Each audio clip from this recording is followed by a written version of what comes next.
I grew up up in upstate New York with good grief. There were 3 brothers and 3 sisters, and my mother and father.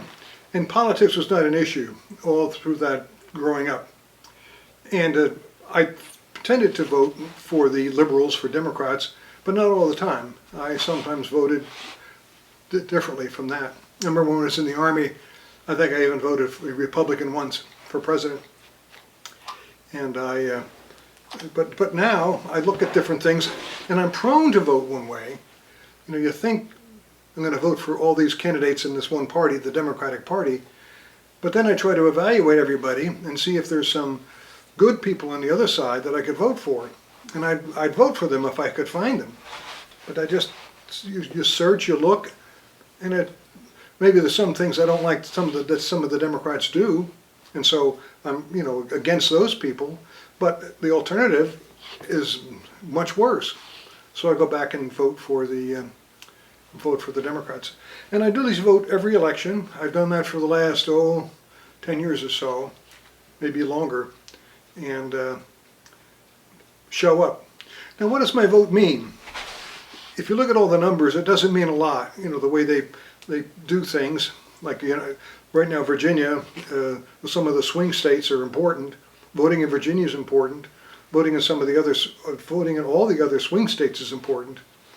Voting in the states that are predominantly one party or the other, well, it's not as important to vote.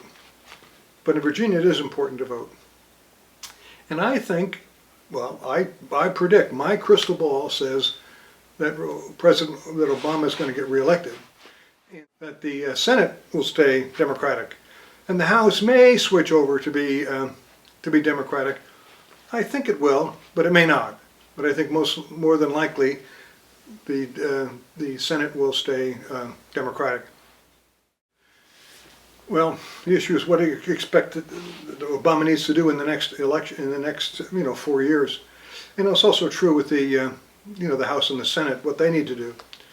I do think he has to work all together. It just needs a new budget, I think, is the main thing. And one of the benefits that being in the second term, he's not going to get reelected. So he can do what he knows and what he thinks is right. And I think an important thing to do is to balance the budget, or to pay down an awful lot of the debt, the national debt.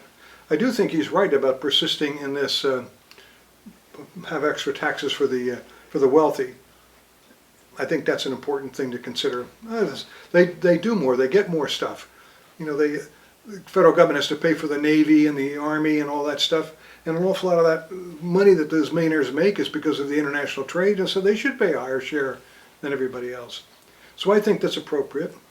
I also think, I don't think there's going to be any change in the Medicare bill, or the Obamacare bill, they call it now, the Obamacare legislation.